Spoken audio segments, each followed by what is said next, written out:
With 6 members present, I believe Bill is traveling with his elderly parents. Bill could be considered an elderly parent.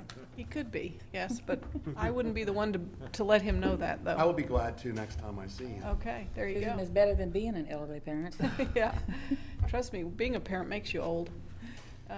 I would like to see if we couldn't, with one change on the agenda, move section 7 up above section 5. If that's all right, for the purpose of discussing non-elected personnel. Do I have a motion? So moved, including the change. Okay, so moved by Marge, seconded by I'll second it. Brian. Yep. Okay, all in favor, raise your right hand. 6-0. Comments from the public, Teresa? Okay, thank you, ma'am. We are now on to section 4, reports and presentations. Elaine, it is good to see you. Welcome back. Well, thank you.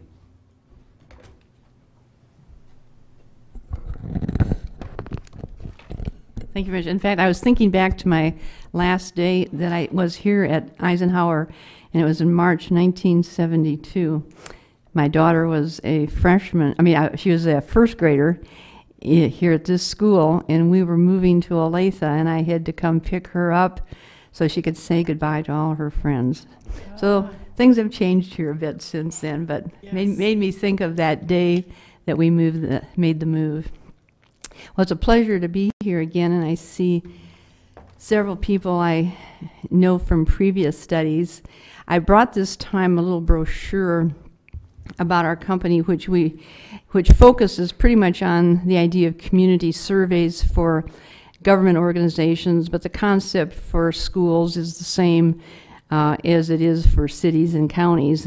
And over the years, we've done a lot of surveys. And just to refresh your mind, I started a company in 1982, and it's hard to believe that things have turned out so well. As some of you heard me talk, we just are finishing up a project in Honolulu, Hawaii, and so many of my staff who got to go there just really enjoyed it. I didn't stay 5 months like some of them did, but I went over there for about 8 days. So we've gradually done a lot. We do a lot on just variety. The theme, though, is always the same. Get input from the constituents who use your services, whether it's city governments, schools, a potential project like in Hawaii, the idea of transportation, so people who use those services. And so I think the plan would be we would do something similar previously, and that would be we would agree a little bit on what first of all, we have to know what your goal is, and things have changed over the years. The other 2 surveys did not have exactly the same goals. Some of the questions you probably will want to ask again just for comparative purposes, some of the demographic things to understand how people perceive some of the future issues that you're going to have to face. And I would think that what you might all do is think about questions maybe on the previous surveys that you would like to see repeated, and I understand that you each have gotten a copy. And then you need to think about what are the issues for the future, and you don't need to make them into a question, but you need to let me know what are the issues and what you hope to do with those results, because many times people come up with questions, but they haven't thought about how they're going to use that data. And I think it's important to think about what you plan to do with the information when you receive it, because I think it helps you then understand, are you asking the questions you need to ask? And if not, then you need to come up with some other questions. And I can help generate some ideas for questions once I understand how you want to use it and what the big issues are. And so I think you need to coordinate your efforts and then have your superintendent convey to me those points, and then we will do a first draft of the survey, and I'll send it back to you, and I don't think it'll be what you're expecting because it won't have everything in it you want. So then we look at it again, and sometimes it can take multiple drafts, and I don't think you should be surprised at that because every time you see a new version, you're probably going to get a new idea. And so once you get that new idea, then that leads to some new questions, but that then helps you get a good survey. And I think then when you get the results, you think, we got what we hoped, and we're actually able to use the information. And so many times people don't think through that use.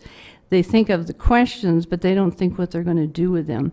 And I think it's been, really worthwhile to see how you have used the information from preceding surveys over the years, and I look forward to doing this again. Once we have the survey, then I would like to do as we did before, is mail it and do phone follow-up if we want to do some telephone follow-up, because I've found over the 30 years that that gives you the best response.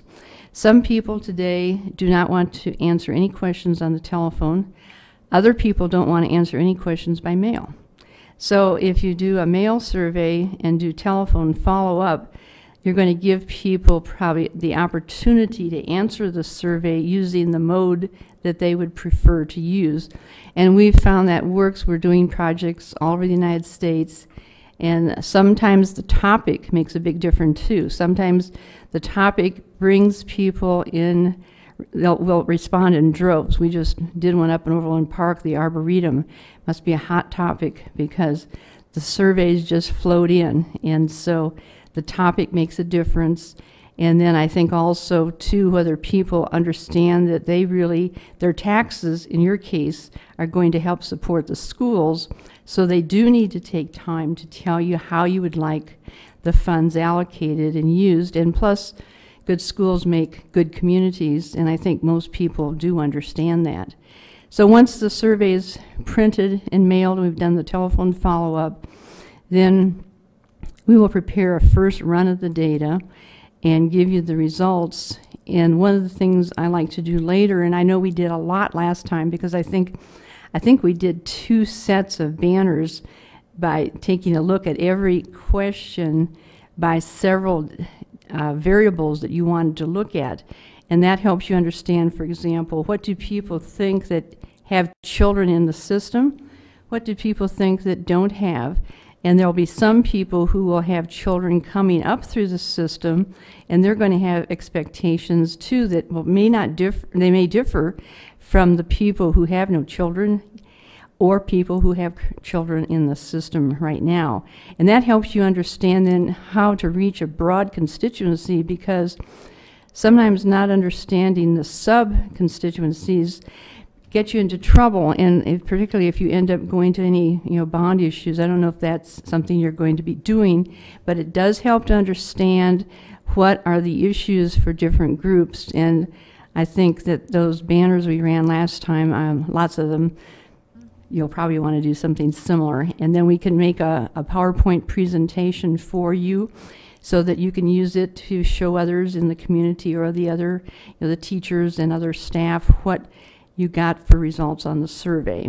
And I also know that I was requested to kind of give an indication of price. Price is always an important thing, and last time it was $11,000, and we can probably do something depending on how extensive you want, 12 to 15, and once we work out the details, can give you a firm proposal. And I think we would want to try to get responses similar to what we did before, because we really did get some pretty good responses last time. And so at that point I'll quit talking, because I can talk a lot, and you can ask me whatever question you'd like to ask. So just to sum up what you said, we need to get back with you questions or ideas? Ideas, right. I mean, if you see, for example, on the preceding surveys that you say, hey, I really like, question 1, 10, and 19. Why don't you just please put those on? We'll do those, because then you have the exact wording and you can see whether things have changed over time. For other topics, if you just give me like something that you want to think about or where you're going to have to make a decision and give me sort of an issue or some hint, I'll make up some questions. And then I can either hit it on the nail for you, or you can say, Elaine, that was a miss. Why don't you try again, and we'll do it again. And I think that way you end up with a very good survey. And I know sometimes we've done surveys for projects that people change their mind as we're going through this, so that what you start out with then doesn't turn out to be what you end up with, because people start thinking a whole lot and they think, wow, you know, we should do this, and the whole thing ends up changing. And that's fine, because we'll just work with you. And I think one time at the record, I think one time I think we had about 20 revisions, but it turned out to be a great project, but the people just changed their mind as we worked along with them. So I would think that would be how to do it. And I think if you want to decide for sure whether you want to use the same general plan that we do the mail with the telephone follow-up, I can get together with your superintendent and then give you a proposal, and we're ready to go. Okay, good deal. So, not that I'm one of them, but I tend to work better with deadlines. So maybe by what time do we want to do this? How are you thinking, Dean? As soon as we can, if you can review Right. the surveys and give me what's on there that you would like. And I guess, real quick here, Elaine talked about our goals.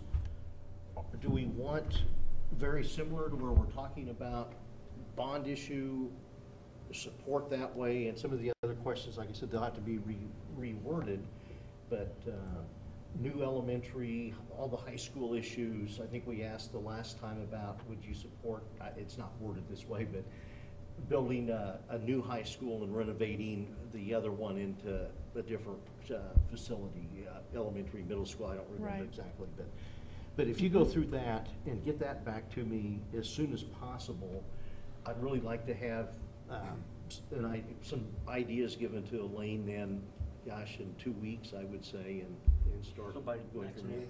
Well, I guess, Dean, the one question I have is some of these we need to go ahead and clean up. Right. The district office is out. Right, there's a lot of them that a lot of those are just simple cleanups, because Right. this was a good format on how we got our last strategic plan to our last bond issue. Right. So we want to take this and then rephrase the questions on space needs, you know, clear up, because there has been some dialogue substantially in the community that people would support a new high school. So I think we need to look at those questions to, you know, they're just some simple cleanup to start with on basis. So I don't know if you want us to do that or all 7 of us to do that, or. Well, maybe have somebody coordinated, and if you just kind of give me the idea of what you want to do, I can work on doing it. I just need to know, you know, what are some of the issues that have changed, because I know, you know, 5 years have passed, and it's pretty soon we're at 2013, so that's really 6 years, and a lot of things can change in that time period. Right. And there's quite a few things that would. And then how much do you want for what I call the climate part of it? I think the last time we asked about what trust, I have it right here. Which one of the following best describes the trust of the school board? We can get as detailed on superintendent, whatever we want, or do you want to do that in another survey? What else was? I see no reason not to conclude it or add it to this one. Confidence in the board.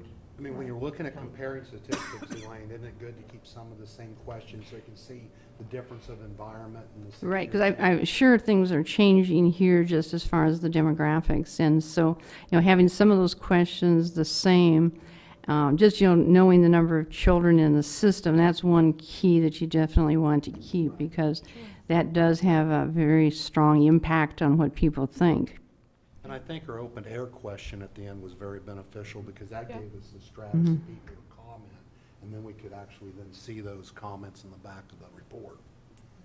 And the financial climate is quite a bit different than it was when we did these surveys, and we maybe need to word them in a different, you know, you might be for something, really for something, but not be able to afford that something. Right.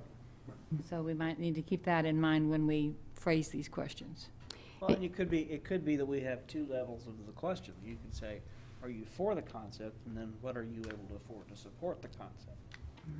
I And think we that's did that kind of some what with we- the, we question. did I that noticed there was with some the of that in question. They're right. Mm. Issues have passed, Right. how much are you willing to pay per month? That was that, I think that was the question. Right, and then if you have some idea of things you want to do and what they do cost, then you can translate that into something and then maybe give a range of answers, sometimes that are lower than you would hope to spend, but I would always include something higher because that also helps people, you know, what they might be willing to pay. Some people are always willing to pay more, even though there are a lot of people who want to pay less. And we do that quite frequently, and it helps you then understand maybe is there kind of a point at which you maybe don't want to go any higher because you're just not going to get it to pass. And the economic climate certainly is different, and it probably, your timing may be good because you can maybe understand what's going on right here in Ottawa.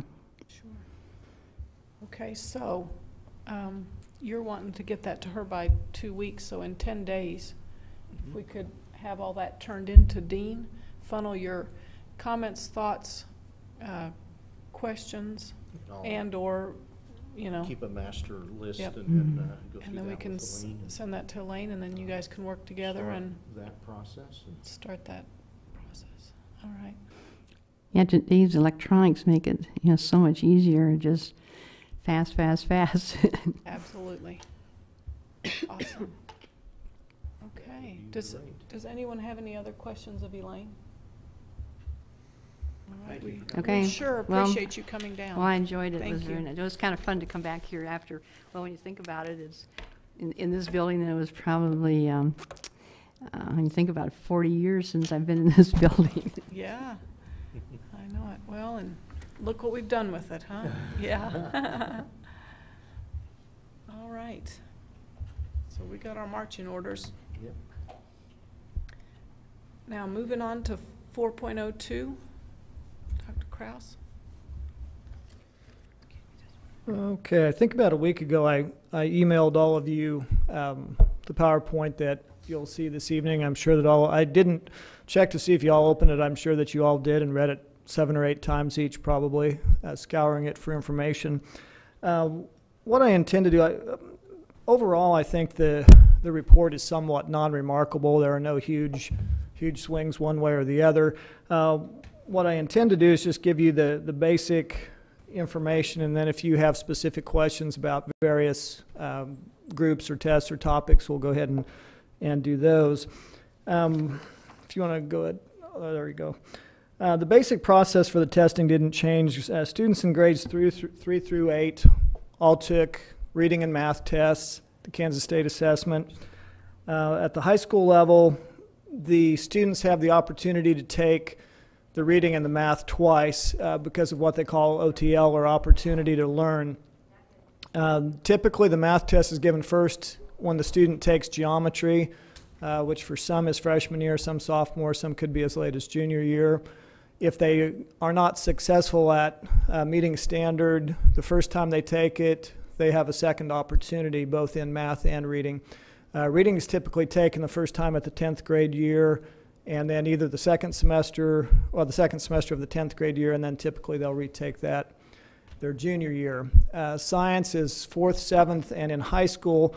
And the high school, 9th graders take the life science test, and the 10th graders take the physical science test, and then the writing assessment, as you can see, is grades 5, 8, and 11. Can you move us on there, David? This was something that school people all over the country were very happy to see. There were a number of states who applied for waivers from the requirements of the ESEA, the Elementary and Secondary Education Act, typically referred to as No Child Left Behind. Kansas applied for a waiver, and as you can see at the very bottom there, we did receive a waiver as of February something or other of the AYP target for 2012. As you all remember, I'm sure, by 2014, theoretically all students in all buildings, in all schools, everywhere in the country were supposed to all be proficient at the math and reading at the 100% level. We no longer have the AYP goals, and so that chart is really no more. On the next page, this is the the meat of the presentation. In the right-hand column there under 2012, there are two sets of numbers. The first column is the percentage. That's the percentage of students who are proficient in one of the top 3 categories of the reading test. And the N category represents the number of students who took that particular test.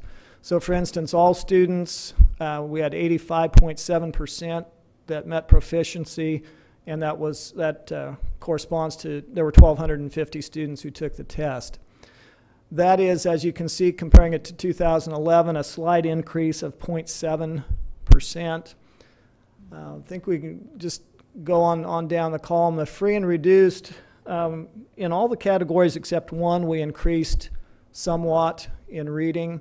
Our free and reduced population went up 0.6%, as you can see. The students with disabilities was the only category that we declined in, and that was from 64.6% to 58.9%.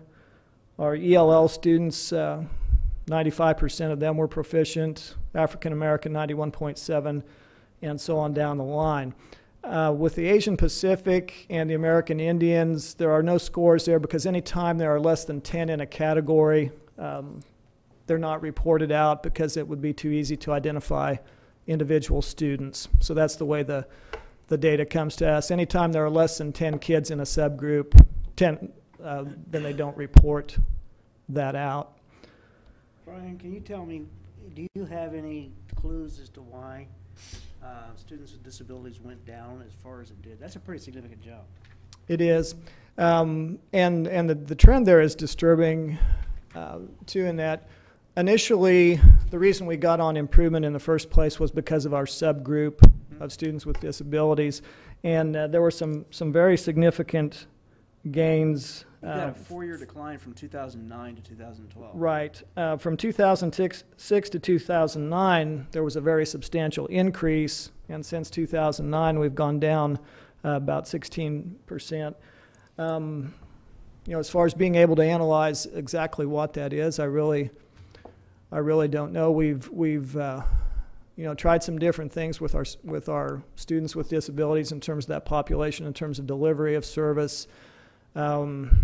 Number of staff that are delivering the services. I think part of the decrease probably this year can be attributed to, anytime you have a new initiative, it's not unusual to have a post-implementation dip in your scores. And I think some of our special needs students that were being served in the resource room are now being served in MTSS groups, and that may or may not even be by a licensed person. So I think that could be something that we'll need to look into. But as far as being able to say exactly, that's a guess. My concern is that you've got 4 years of data that show a steady decline, and 3 years, starting 9 to 10, 11, 12. So. Yeah, 4 years of data, 3 showing a decline. Okay. If 2009 is the peak, then the 3 years post 2009 are all showing declines. I find that intensely disturbing, and I'd like to know more about why that's the case. Okay. All right.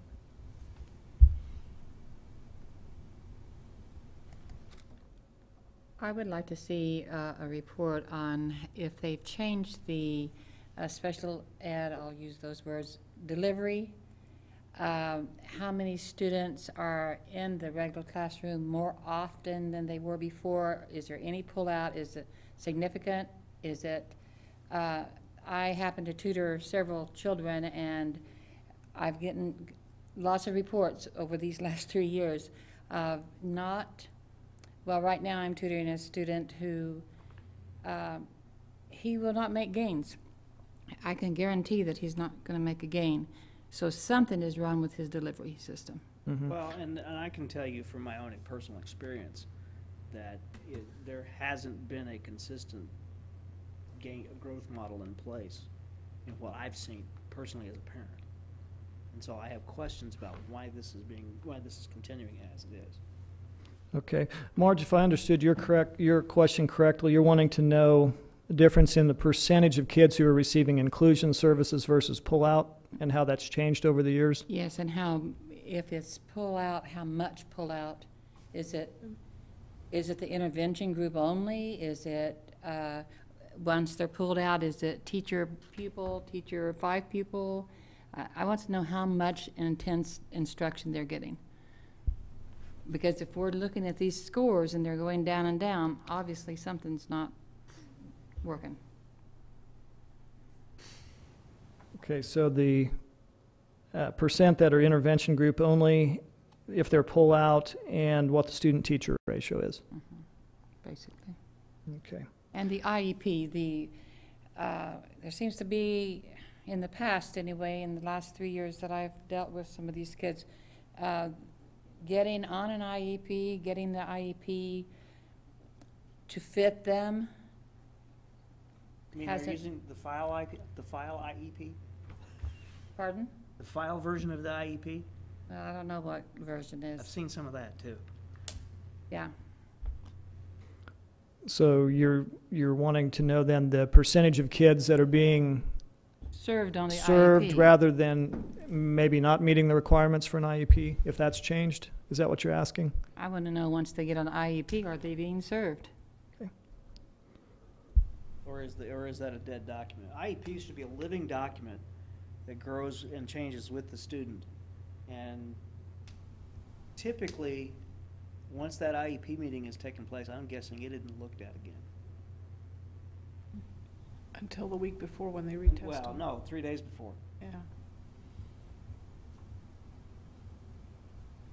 Okay, any other questions, issues on that particular, on the special ed population? Are there any other things on the reading report in general that you had questions or comments about?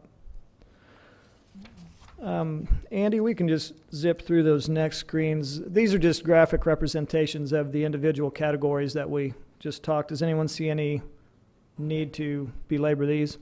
All right, Andy, if you'll end up at the one that shows math. Keep going. I am. Okay, again, the screen right before that shows the fact that we are, again, because of our waiver, not following the prescribed No Child Left Behind curve, so to speak. Math was kind of the opposite trend of the reading. We had a number of declines. Our total population of students went from 85% to 84.4, so a 0.6 decline, which, although not huge, you know, we wouldn't want to see a trend in that direction. The two groups, well, there were all but two groups went down, some more significantly than others. Free and reduced lunches, kids that are on free and reduced lunch went down 2.6%. And then you can follow those on down. Students with disabilities, there was a decline. The numbers there have been kind of up and down from year to year. 2009 was the highest, down significantly in 2010, up pretty significantly in 2011, and now back down. So there's been kind of a yo-yo effect there with math. The African American students, that number went up slightly, 0.5. There you can see we had 25 students, so one student moving from one category to another is going to cause a 4% change there. So those numbers obviously are affected more so than the totals. And then the other group that went up were the female students, went from 85.0 to 86.2. So again, the trend was down. There weren't as many big jumps as we saw in the reading with some of those groups. Questions or comments on the math scores? What was different between 2006 and 2009 and then 2009 to present? Why was there a steady, What? well, I mean, if you look, You look at all students? look at all students, you look at students with disabilities, you had a steady climb from 2006 to 2009. And now we're seeing this, either a plateauing effect or we're seeing a sine wave. Part of it, it's a plateau effect, I think, and part of it is that the assessment was rewritten. And one that's of so the you reasons weren't- I'm asking the question. Mhm. Was there a change in the assessment? Yes, in 2009. In 2009? Mm-hmm. Okay. Well, and- Change the base. And we also changed how we delivered the instruction, too. Remember, we switched and added everyday math about '09, didn't we? I think that was the first year for it. That was the first year for it. It And was '09. What was the math curriculum in place before that? Oh, I don't, Before holy everyday moly. I thought we did everyday math before 2009. I don't think so. She's in kindergarten, she's in third grade now. I can't remember the exact I date. thought it was before that too, But I but, thought we've been doing everyday math for, Yeah, I don't know. well, it Well, was there a is, whole the one fact that the assessment changed in 2009 is a significant, a matter of adoption significance. time. yeah. Right. Mm-hmm. Started with Lincoln and moved over. And maybe that's why I'm thinking we've been doing it, because it didn't start at Lincoln, Yeah, like Susan. I think so. And when we Started adopted, early. I attended the workshop, we adopted that total, I believe. I don't think it started at Lincoln like some of those other things did. Mhm. You know, I think another maybe factor more with our flexibility. math scores in general, if you think back through the last couple of years, there's been a tremendous emphasis on reading. I mean, we have really been hitting reading hard. New reading curriculum, focusing on reading through the MTSS process. We're spending, some of those kids, everybody's spending 90 minutes in the elementary, some of them as much as 120 on reading, and I think some of our other scores have suffered a little bit because of that. I'm also hopeful that when we have fully implemented the Common Core standards, we'll see that reverse, because the Common Core is designed for critical thinking skills, for problem solving, and in the reading, they then pull in social studies and science and math topics. So it's a more of a cross-curricular approach. And I think that even though we're spending still a huge amount of time teaching reading, I think they'll also be getting some instruction in the other areas through their reading material. When did Jean get sick? Too? I mean, would that have any bearing on it? No, Okay. not really. Any other questions or comments on the math? Okay, Andy, there's a bunch of I'm one of those people that loves the pictures. the other things we can, The color scheme was very nice. I could I read it know. very good. I just Yeah. love the pictures. if we go to the one, Andy, that says science cut scores on the top, there you go. This is just on there to give you an idea of what it takes in the science scores to be, quote, proficient or above. You'll see meet standard, from anything from meet standard to the right, meet standard, exceed standard, or exemplary. So fourth grade, if they had 51% of it right, they would be meet standard, seventh grade 46, and so on. And then the CAM, or the modified assessments that some of our special needs students would take. The AYP history, there again, you'll see a slight decline in the science scores. It went from 90% in 2011 to 88.3. Again, a smaller number of students taking the science assessments because they're given only at two grades in the elementary. I'm sorry, just in one grade in fourth, and then seventh grade and ninth or 10th, depending on the subject area. Once again, a steady decline in the students with disabilities. Mm-hmm. Yeah. Not like There's it. enough corporate history. 2009 was the high point for all the scores are the highest then. Yeah, in 2009, Everything's dropped. and he said that the assessment changed in 2009, so that makes sense, that you would have a realteration of the scores in 2010. But like it was, at least with disabled students, you're seeing a steady decline from that point. That shouldn't happen. 2009 is when I came on the school board, it's been down since. That must explain it. Yep. Figured it out. Are you volunteering for scapegoat? Yeah, I'll take it. We'll look at If it were. all of these things and see what we can find. It's, There should be enough corporate knowledge here, that people have been around here long enough that we should be able to tell. I know, it was doing well. Okay, any questions on the science? Nope. Andy, if you want to fast forward to the one that has the good news is at the top there.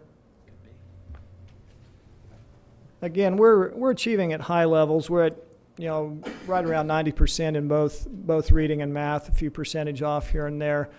We do have a lot of reasons to be proud and celebrate our students. On the next slide are the standards of excellence that we earned. You can read those. 17 standards of excellence there. So again, a lot of grade level awards, building wide awards. So there are a lot of good things happening in the buildings. The next slide, I don't know how much information you've been given about our waiver, but since we aren't following the No Child Left Behind progression, the District on Improvement, that whole thing went away for Kansas. So we are not on improvement anymore. We are now, what we have is called a focus school. Eugene Field is a focus school. And basically a focus school, well, there are priority schools and focus schools. Priority schools are the lowest 5% of Title I buildings in the state. That 5% were designated priority schools. And then the focus schools are 10% of the Title I schools that have the biggest deficit between their lowest achieving students and the highest achieving students in the state. So they're looking at that gap between the kids on the bottom end and the kids on the top end. And Eugene Field qualified as one of those schools. And obviously through the KLN process that I know, well, you guys were involved in interviews with that, at least a number of you, I think. And we'll be giving you more information about that KLN process as we go along. And then in that bottom bullet there, or bottom square, I guess it is here, we went away from the bullets. We do have a lot of things in place where we're working on our general student achievement and also things that will be scrutinized very carefully at Eugene Field. I think we've had great results from our PLCs. I think that has definitely been one of the best things that we've initiated in the past few years. Our instructional coaches, especially at the elementary level, have a tremendous positive impact. Walkthroughs, using the McCrell system that we're doing, curriculum mapping, making sure every student in every grade, no matter which elementary they're in, is getting the same instruction. That's been very positive and important for us. And then we'll be looking at different methods of accountability, how to check that through the waiver requires a new evaluation process for teachers to make sure it has certain elements. And then differentiated instruction we're working really hard on, and the MTSS process I think will continue to help our students improve. Questions on that before we move along to the ACT? Yeah.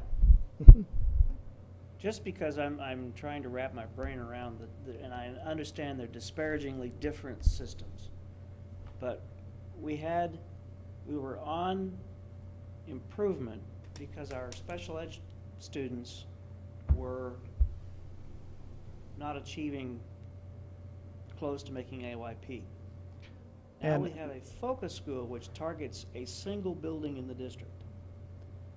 Is there a correlation between those two statements, or is it a totally... Personally, I don't see any correlation between those whatsoever. The original reason that Ottawa got on improvement was the subpopulation of special needs kids at one particular building. It wasn't even district-wide. It was simply at a building level, and that threw us into the improvement process.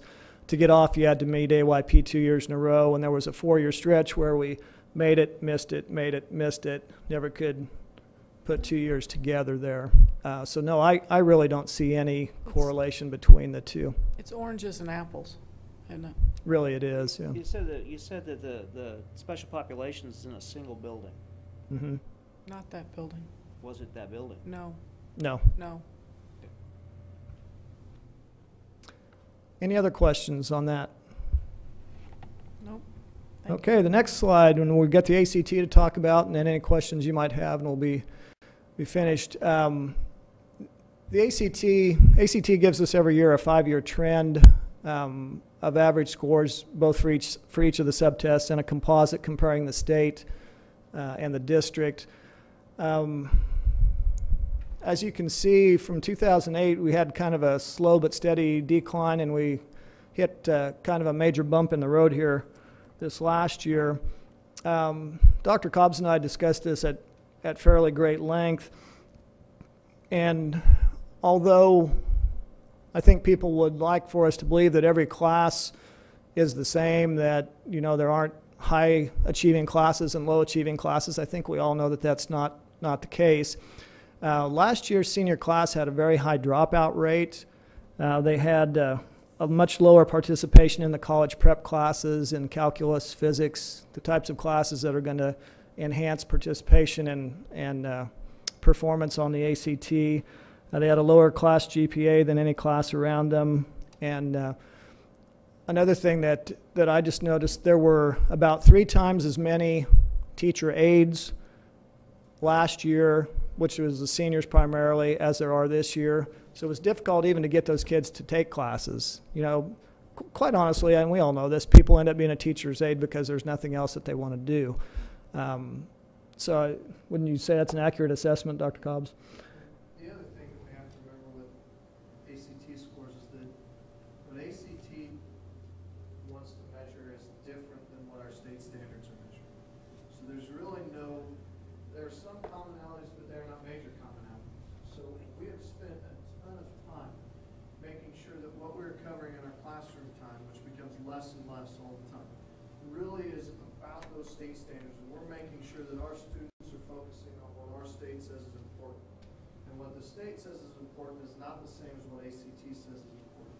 So there are some issues there. A lot of other schools have ACT prep classes. They do a lot of things that really show the importance of taking the ACT in their building.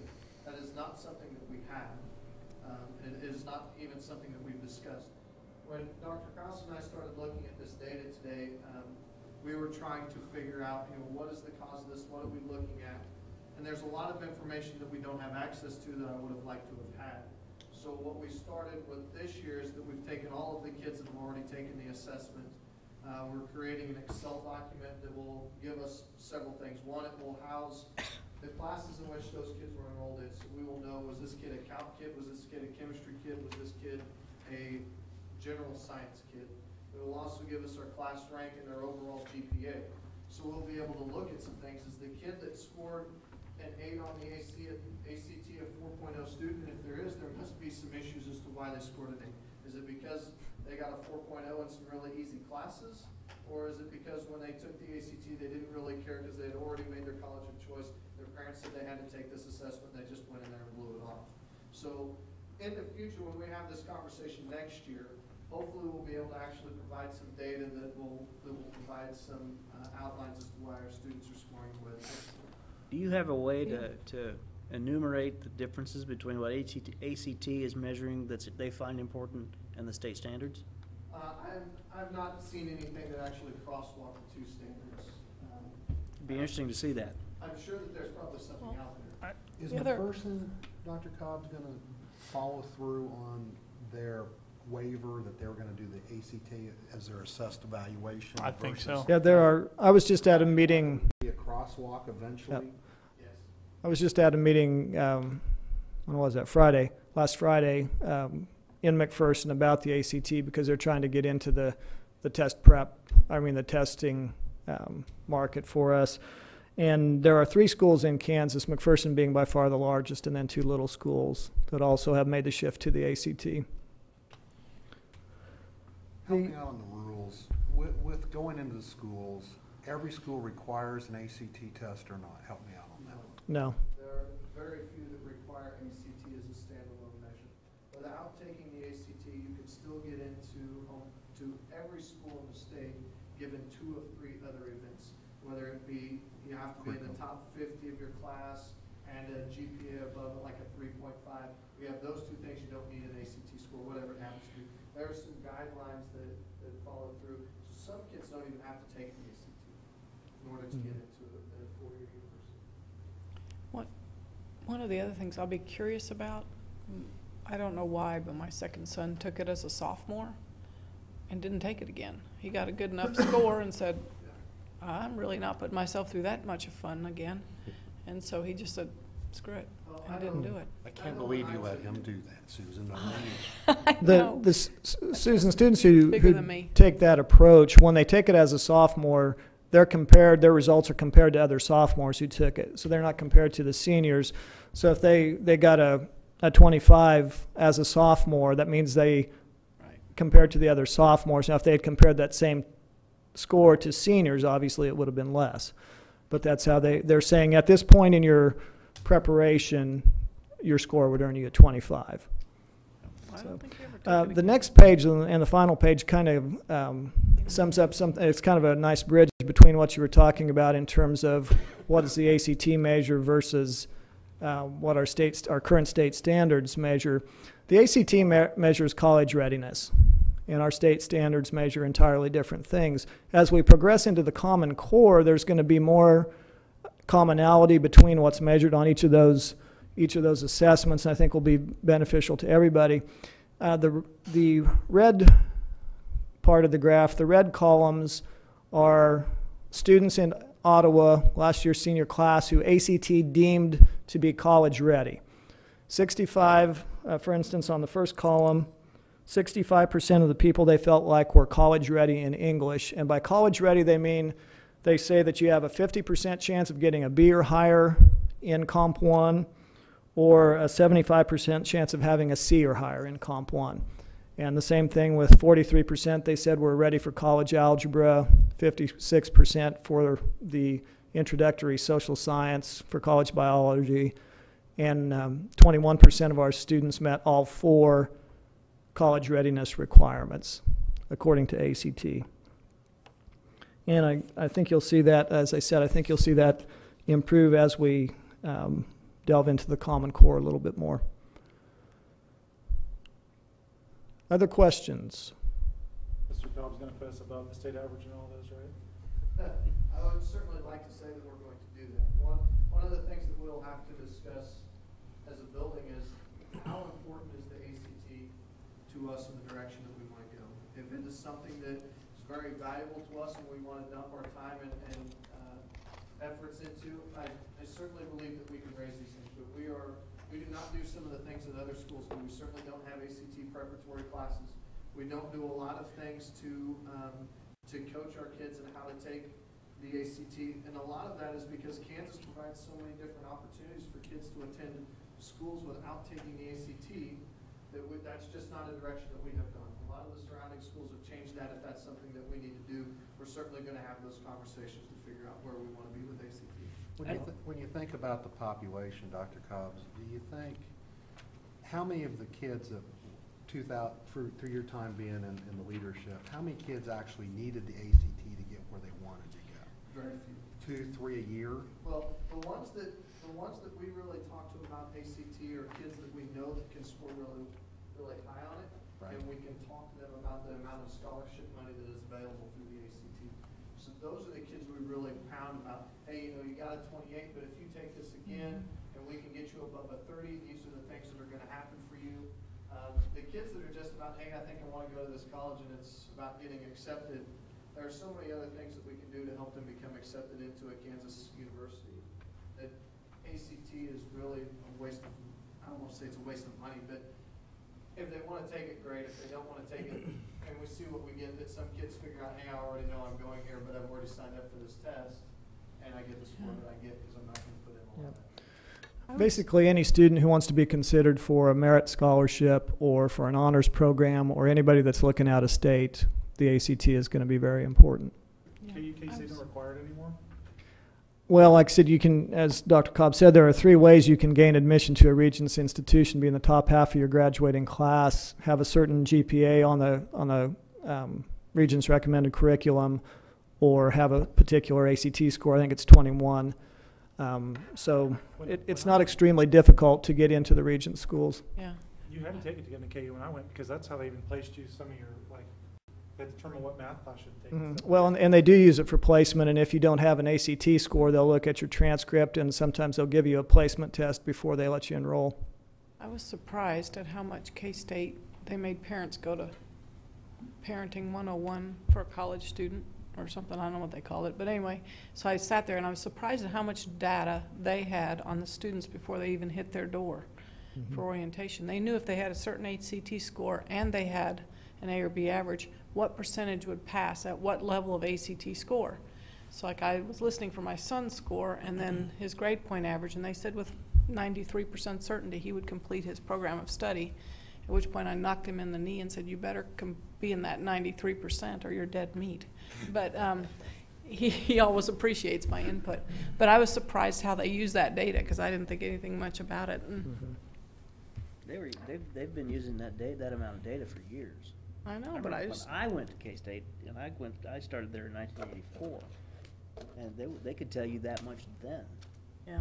They used I'm our math surprised. score, ACT math score, KU determined whether you did math 002, we called it 00 double O down, which you didn't get credit for, or if you had a high enough, you could go to algebra, or high enough still, you could go to college calculus.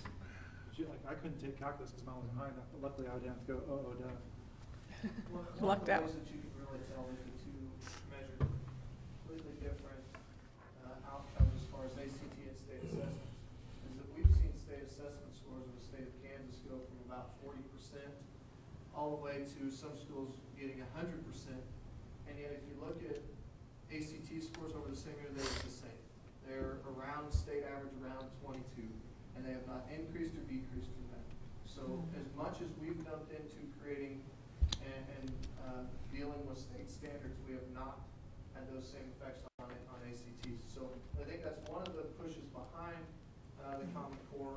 We'll see some of those things, but Well, it'll be interesting to see how the ACT changes if that's what the state goes to for state assessments. I mean, it'll be I say K-12, they won't test kindergartners, but. Well, and they discussed that Friday, and they said there would be no change to the ACT assessment. It'll remain as it is. Well, I mean, but everyone will be taking it. Every senior will have to take it, or everyone will have to take it eventually. I don't know if they're seniors or not, but so there's going to be a lot more participation, and the scores are going to change. Because I know McPherson's really went down because everyone had to take it, and they expected that. I mean, it wasn't a surprise. Yeah, you can see it. You can see a re-benchmarking happening when everybody takes it. Well, thank you Any very other much. questions? No, I think from a general observation, and again, if you just look at the simple correlation of who's taken ACT as a philosophy of going to college of some form, and we have maybe 160 to 200 kids out of a class that goes into other schools and other alternatives. And we go back to all these years from I've been on and see the lack of funding for our vocational programs and the other ways when we look at kids going to other training paths than just college. It's an interesting when, just like last year, we had 160, 140 kids. Half of them weren't even planning, if you use that as a guide. well, you also look at the number of kids that, when we talked about this with our senior class, we had 200 and some odd students transfer in or out of our building in that same class. And that weighs heavily on an assessment like that. Kids are moving in and out and what they know and what they are able to do. So all of those things certainly play a role in where those scores are. And I still think it goes back to where our teachers have some real trepidation on being held to an exact score. And I think it goes back to when I was on site council at Lincoln and watched kids go through the path. And this class was different than the year before. And the 2011 class, as you know, Susan, had some very exceptional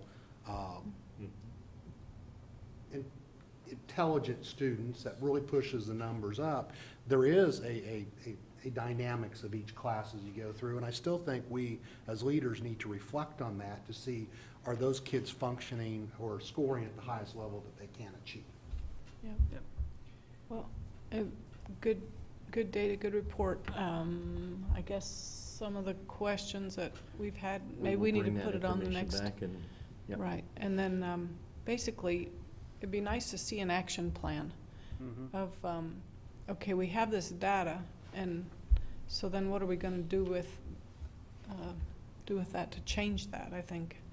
And I know we have kind of used a shotgun approach, but given the data is very specific and telling regarding special needs students, possibly there needs to be some targeted approach in that area. And then put it with a timeline and drop dead date, I think, is important, and who's responsible and accountable for that. All right. I do have one more thing on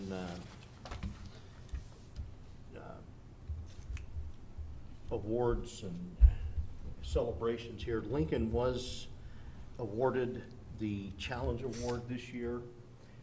They did get, I don't know if that was honorable mention or what last year, but they didn't get invited to the program.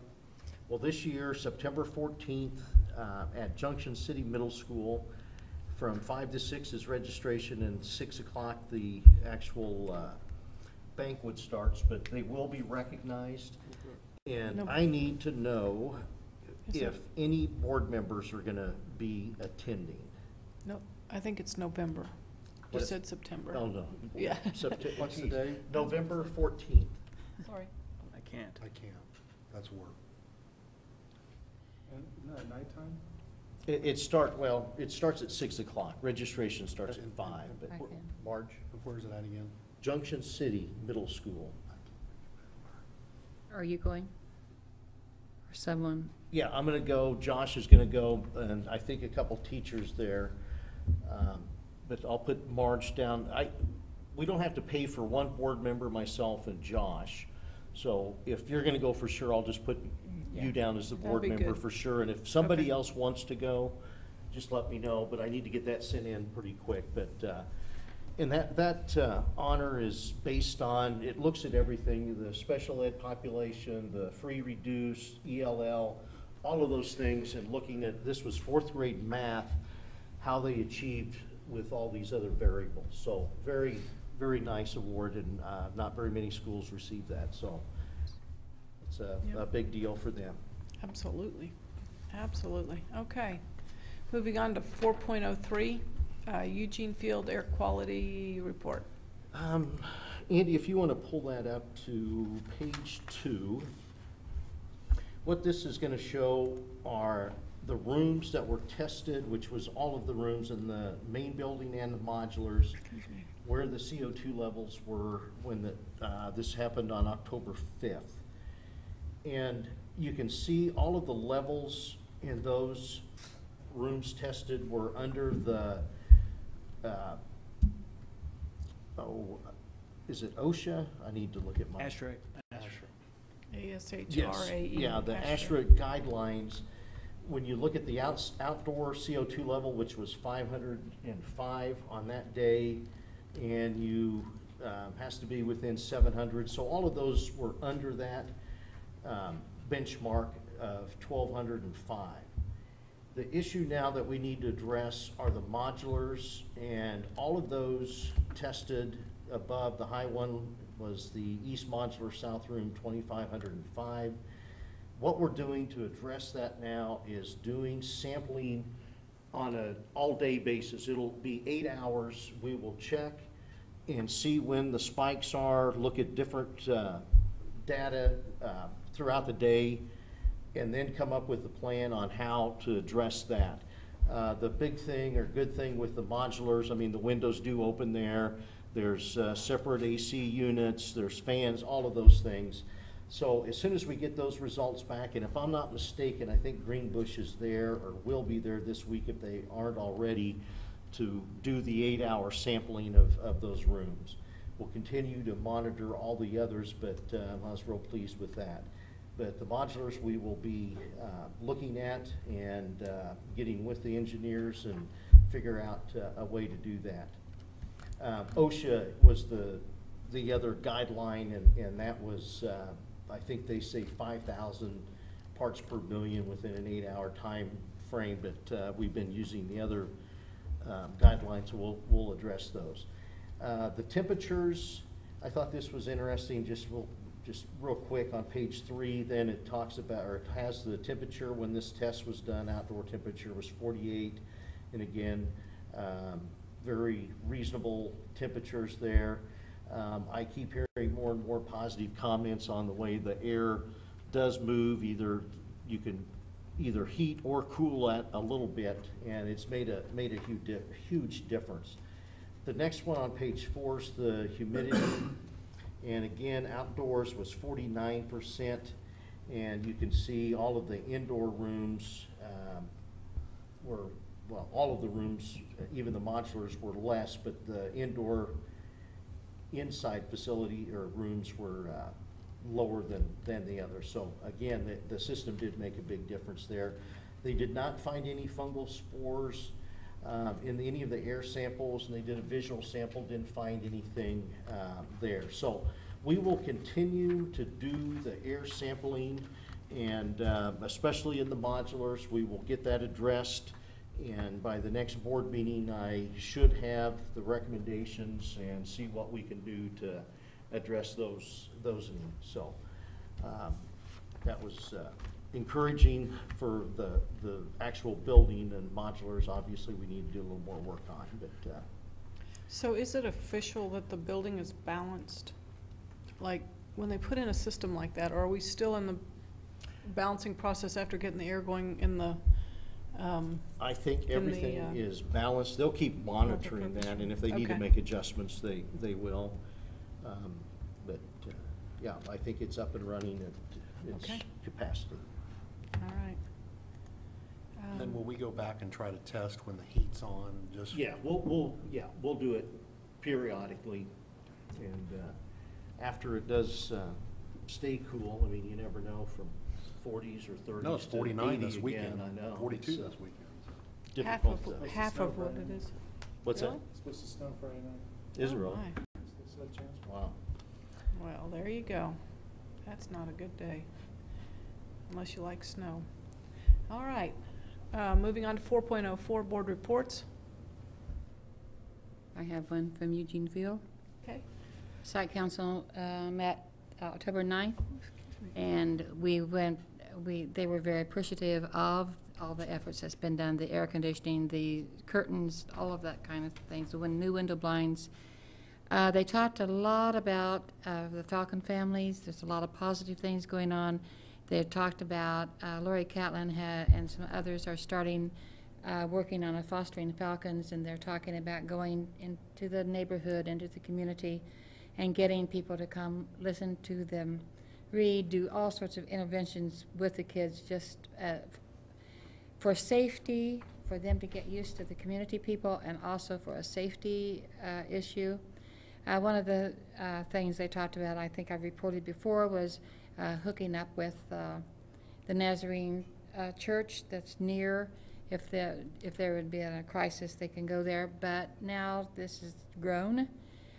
Tim just told me as I came in here tonight that they're working on a program November 1st. Alan Cunningham has a program on the USA. He invited us. It came in the Yeah, mail. we all got He vote invited us. invitation today, or I guess we did. Anyway, they worked on painting shirts, and they didn't have a place to do that. So the Nazarene Church invited them over there, and when they got there, they needed some cardboard, and just so happened they needed 80 pieces of cardboard, and there was 80 pieces of cardboard left by some packing that they had bought, tables and stuff. So it is, they're working together, very excited about, in addition, working longer together. So I think that is a real positive. It affects the community involvement, which Sure. is part of the Absolutely. KLN thing, part of that whole thing. So I'm really excited about that. We did talk quite a bit about the students coming from the modulars, often alone, to go somewhere for a special, not a special, but like in whatever, speech or to the nurse or. And the fact that that parking lot is right there where they passed by, and given our earlier scare. And they talked, we looked, all of us went out and looked about go in that back door that they use, and then just a little, I'll say 5 feet, I don't know if it's 5 feet or not, but to put indoor doors there so the kids to come in that far and be safe in the school, and then they get access on in, so they don't have to stand outside while somebody gives them access. Patty wears about 15 hats, and that's the secretary, and a lot of times she's not there to give access. So there's students standing outside that door trying to get in, they can't. And so that would be a solution to that. they get in that far and then they could get on in and when they were allowed in. And so I'm sure Shannon will be asking about that or whatever, but it seemed like a good, inexpensive solution to having a child standing there. We also talked about the middle school when they have their after-school program and the kids are being let out at 5:30, whatever time it is, and then they're walking some as far as 2nd Street through the Eugene Field neighborhood. And we talked about girls, young girls walking that far, and they don't seem to have, the other schools have busing, that area does not. And so wondering if that could be solved in some way, because and I know it's since I live in that neighborhood, I see kids walking all the time. Sure. And it's just, I don't know, maybe it isn't within the mileage guidelines for busing or whatever it is, but anyhow, it's a big issue. So, and I think that's about it. I have been impressed with the Nazarene Church doing that with the students. And we had, when we sold Hawthorne to that church, they had said that they would have afternoon programs and the like and have those kids in, and I don't know that any of that has really ever happened. No. I don't think it has in that neighborhood. So for a church that didn't buy our building and didn't promise they'd do it, it's very nice of them to step up, and I think we probably ought to send them a thank you. With the Dean, with Marge's concern, would that be an opportunity to have a volunteer program for a senior that might want something to do in the interim before the doors open to help facilitate that? I mean, have they looked at that, Marge? We're looking okay. I mean, we're looking at what the cost of doing you'd have to put an internal door and then the outside one and a couple different systems. That one was like a remote system. But yeah, we're looking at all of those things, that and fencing. What was there? 3 or 4 different things. I was just thinking in the interim, if we had a volunteer that might want something to do, that might be a good way to bring, like the auxiliary at the hospital. That's what a lot of. Except those kids are coming all day long, That's what I think Wellsville still does, but they have a volunteer sitting their front door all day in greet and just monitor. But yeah, it's an idea to consider and look at. Walmart reader. Yeah. Yes, absolutely. Okay. Thank you, Marge. Other reports? I do have one report. I do know an individual who's on the Sam Brownback Efficiency Committee. And so if you notice this week, they have put a website out there to report inefficiencies, but no efficiencies. So it'll be interesting to see what happens. I've been sharing some information with him to work through this. It'll be very interesting to see what comes up. Okay. Other reports? 4.05, Mr. Cat, Dean Cat. The delegate assembly is coming up, December 2nd? Yeah, it's on that Sunday. Brandon, are you going to be our designated delegate? I thought Susan was the president. Oh, well, I thought you were, because you were the. I'm on the legislative committee. Oh, Yeah. no, since But you I were didn't good know, at that. we need to make a decision here on who's going to be the delegate. I think that's the day of kids' church music. Okay. I'm not sure. Let me check on that. I'm going to be there on Saturday. Yeah. For sure. They moved the vote to Sunday morning. Right, we need somebody that would be there, be able to go Sunday morning and be our delegate, and then we always put down everyone else that's gonna attend as alternates, but, who do you think, who all would be able to attend on Sunday? I'm the second? going on Sunday for. What was it, what's Saturday. the date again? I'm It's, gonna- Second. December 2nd. it starts on Second. Friday, the pre-conference stuff, we usually First don't weekend, do that. weekend in December. And then, First weekend in December, yeah. yes, yeah, or December 1st and 2nd. I will Saturday, probably Sunday. be able to go Saturday. Yeah, I will try. I can go Saturday and Sunday. Okay, David, Saturday, And possibly Sunday. and then Marge, both?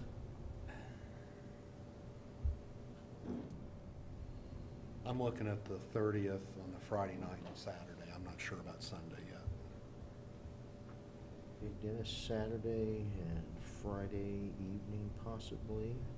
Yeah, that's just right across, isn't it in Kansas City? this No, year? it's gonna be in Topeka. Oh, bummer. I So- liked it when it was in Kansas. Yeah. Strange. And we're just driving up each day, right? Yes. I'll be there all day Saturday, and then Sunday I don't think so, because I get to my Okay. kids' meeting. Susan, did you? I'm assuming looking. right now I can do both, but I'll try. I don't know. So if we can get a delegate, Voting's easy, so we'll pick a piece of paper up. yeah.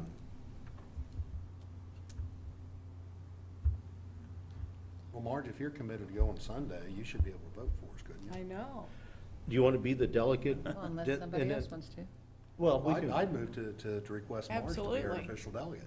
Yes. I think that sounds like. And a that's good on the plan. ice. I just thought of that. That's sitting on that It's not gonna ice. snow that day. It's not gonna snow that day. No, it's the ice hockey No, rink. you Oh, know, the the ice- ice hockey rink and you sit out there. Oh, and yeah, you we play. sat there and got a little Yes. chilly on that one. Yes. We're gonna have to get her some I'm of not gonna those. be able to go. I don't It think is they're doing cold. it in there anymore. I hope not. Yeah, I think That it's gonna is- be one of those get big her s- conference. You sit there rooms. 3 hours sitting on that ice. It is Your feet got cold. Yeah. Yes. We need to get her some of those little foot warmers. If it is Well, on I that, will, we'll do we'll that. turn Marge in then as the Turn Marge in. delegate, yeah. And- Yeah, and, don't worry about that. And then register, we have some time to register here, I won't do that, but we just Somebody need, else I'll, wants to go ahead.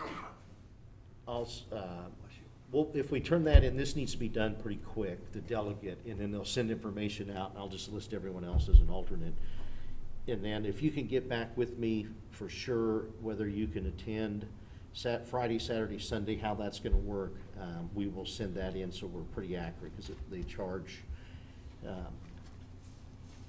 Is there really too much on Friday? It's that No. pre-thing, but no, I looked, usually it's not a whole lot. meeting all kids' needs, winter school law conference, superintendent's day with KASB. So and that's $150, and then conference registration's $250, but, I think, did we go last year, March, on the Friday evening? Or was it the year before? The last The time we year went, I before was we really did. disappointed. I don't think we did I last don't think year. we did last year, because it was really disappointing on that Friday night. Yeah, There there's really wasn't nothing anything that was, Much. yeah. Okay, thank you. Let's see. What else do you have on your list? The joint luncheon, we were supposed to host that, I know. And the county hosted it, and we're sitting up here waiting, and they call, and where are you? Well, we're here hosting. But USD. I was lunch twice. Well, we just ate Well, once. yeah, I know. Had good dessert. But we will host the next one, which is November 21st. And I called. We're having, even though It'll they're be here having, November 21st. even though they're having the legislative dinner? That's in December. Okay.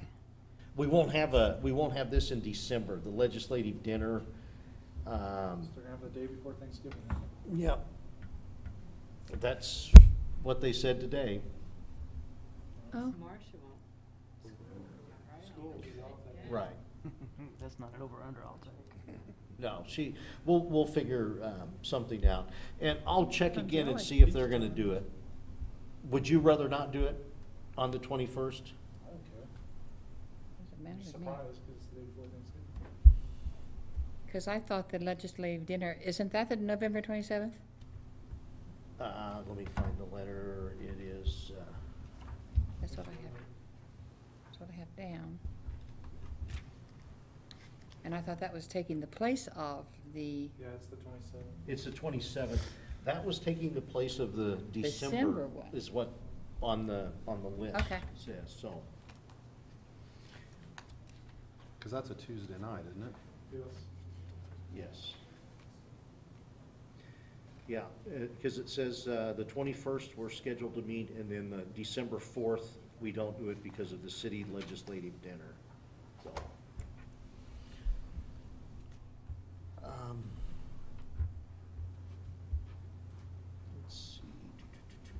They did talk about E-rate stuff a little bit. Blaine did a presentation on that.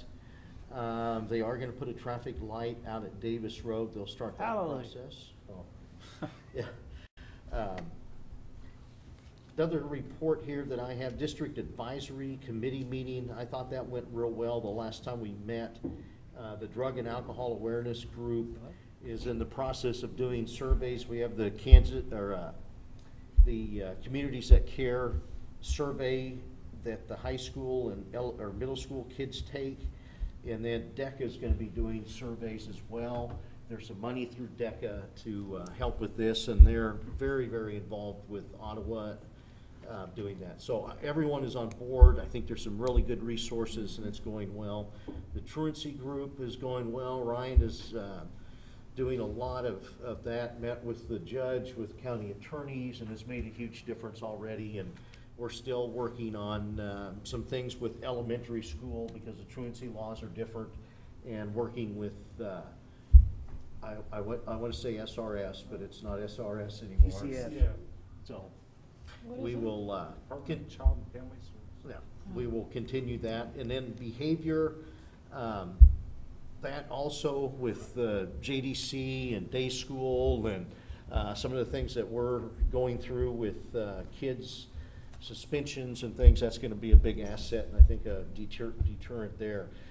But again, that's very good. We did combine the community and parent involvement groups together because they were pretty much talking about the same things. And they are planning a lot of things with site councils, PTOs, PTAs, all of those things to try to help do that. We're working on resource lists for all of these things. The judge even asked for that when he does have a family come in, if there's something that he can assign the parents to do to help maybe on some behavior issues, truancy issues, or just general parenting skills. So it's been very, very good. The candidate forum wasn't very well attended, but the moderator did an excellent job of getting the best out of each candidate. We didn't get all the questions in because of one that was important to an individual about judicial appointments. I did not have time to get into everybody, but. And you heard about it after? No, No.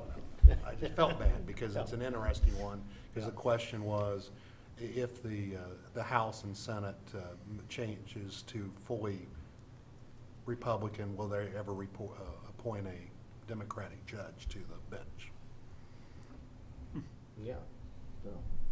But again, So I didn't ask that one, Brandon. It was a good event. Like he said, it wasn't real well attended. The presidential I know, debate was yeah. on that night. Baseball, I think.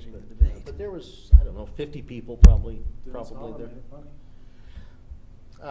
One other thing that you hear more and more about, the 65% rule. Governor Brownback has talked about getting 65% of the school funds into the classroom. And there's a lot of confusion. I just received a couple more emails today, and with trying to figure out how the state is figuring, where they come up with their figures. Theirs are actually higher than a lot of the ways that we're figuring it. So there's some miscommunication. No one really knows how they're figuring it. But if you, based on what the state sent out, Ottawa was at 63.65%, and that is taking Code 1000, which is all instructional funds, and then divided by supplemental general and general fund to get in, and what they want is 65% of those dollars to go into instruction. Now, they don't include support services, instructional support services, counseling, all of those things, and that's another question. But I honestly think that we could get to 65% very easy if we deem that necessary. But a lot of dialogue going on about those things. So are they going to disclose their formula to everybody? So As soon as they get it figured out, they probably will. But, so right now, they've sent out a tentative number, but they won't be transparent to show you how they How got they to that calculated number. it, right. yeah, a lot of If they- confusion on how they. The magical mystery tour. Yeah. Well, if they told us, they'd have to kill us. We're So all- I'm pretty we're sure all it'd be a waiting bad to day. see. Yes. And that's my report, Susan. Okay, thank you, sir. Any questions for Dean? All right. Do I have a motion to go into executive session for personnel? Remember, we moved 7 before 5. Do you have additional people you need in there? I don't think so. Okay. Madam President, I move the board go into executive session for the purpose of discussing personal matters for non-elected personnel, and that the board return to open meeting at what time? How long? Quarter of. Quarter till? Mhm. The board return to open meeting at 8:45 in this room. Executive session is required to protect the privacy of interests of an identifiable individual. Second. Okay, motion by David, seconded by Brian to go into executive session. All in favor, raise your right hand. 6-0. By Brandon, seconded by Me. Brian. All right. All in favor, raise your right hand. 5-0. Bids and contracts, food service, first of all. Marcia's in need of equipment, and those bids have been presented. Yes, the Hockenberg bid, $40,789, would give her the equipment she thinks is necessary. Steamers, a couple of these, the Panasonic microwave at the middle school, Eugene Field, needs a big convection oven. The high dollar item is high school huge steamer that we can't use fried food anymore, and the steamer we actually have is all but worn out. We have to do emergency repairs, and that's the big dollar item there. And then the reach-in freezer, we did get one and replace what we have, and then this one will give them additional storage that they feel they need. So. Okay. Do you think that they would take offense to us saying, yes, we'll give you your 40,000, whatever, if you bring back the fryer? I just thought I'd ask. I would just like to see it in writing as a board, the issue that we have to remove the fryer. I agree. Okay. Okay. I can. And Marge, you can roll your eyes at me. I just want to see the letter. What's it rolling my eyes at you? Okay, I before somebody tells me there's a rule that we have to get rid of the fryer, I just want to see it. You in can writing. go home to Noah Stevens and tell him he can't have chicken nuggets anymore. I'm not going to. Oh. I know better than that. They'll just bake them. I do think Probably it going to the would be board next great if time. we could have a long-range plan for Marcia in terms of what she's gonna need and what's gonna Yes. become obsolete and. We're having a consensus of outlying hummus as well. Oh, and From this end of I want, the table. I want to know the identifiable individual who wants hummus at the kindergarten level. Because I'm pretty sure it didn't happen in my family. All right, so do we have any motions on the bid? Madam President, I move we accept the bid for $40,079.75 plus approximately $900 in freight fees, Okay. which I don't think was actually included in that price. No. All right, do I have a For second? Hockenberg for food service equipment. Second. So motion by Brian, seconded by David. Any discussion?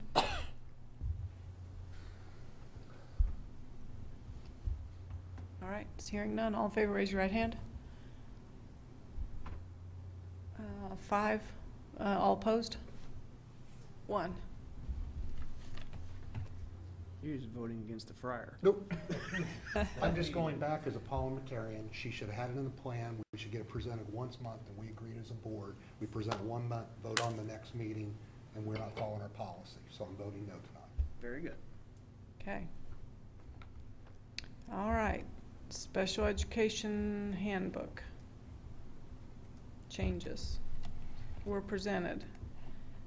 And Very again, minor changes, and we approved all the other handbooks, and this one was omitted for some reason, and I think we need to approve that. okay, This is the only changes that you have listed here? Yes. Madam President, I move we adopt the changes presented for the special education handbook.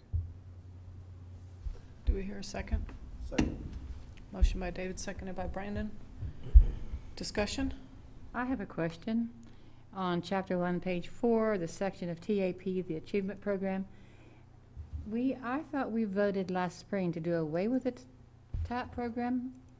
Well, And replaced it by what? the adult program and. Okay, so why is that still on here? Well, we still have, if there's a student, I don't know if we have anybody in there now, We have one student. maybe one student that, For half a day. that uses the same teacher, same services for that. Okay, But it's just, the whole concept has changed from what it was. I knew that, but then yeah. all of a sudden here we're Yeah. approving But stuff that that has program TAP. still is in place, it's just Okay. not the same, and not used as by near as many students. All right, other discussion? Sorry, I was going. All right, all in favor, raise your right hand. Okay, 6-0. Lumen curriculum contract. I will tell you that I met with Dean and Ryan and the two Lumineers, no, two Lumen reps, to discuss what they have in place and what their plans are and things. What was discussed was the pilot program and how that would then require us to proceed with them for the following years, and the lack of clarity with respect to the amount of money that would cost this district, and also how we would deal with the issue of our teachers who then have intellectual property which they've invested in this product by developing their lesson plans and then putting them either up on the system or up on YouTube, and then how having this curriculum component there, and they've been very responsive and they've done a good job with our teachers, but having it off of the student management system means that there's a double entry of data, which is somewhat cumbersome at best. The other questions that were raised is what information has been sent to the Lumen Company because of the FERPA regulations. No identifiable information has been sent to this company to date, and none will be sent to this company. The other issues have been, since it's a pilot program, we'll get into the spring of the year, and how are we going to evaluate if this has been effective or not effective. I think Ryan did a survey, and he had 19 other instructors who were wanting to come on board and use the Lumen product, or I guess I shouldn't say product, it's a platform. Basically, it's a platform off of which they can then design their lesson plans. I think that the instructors who've been working so hard at this have been impressed with the responsiveness from the Lumen people.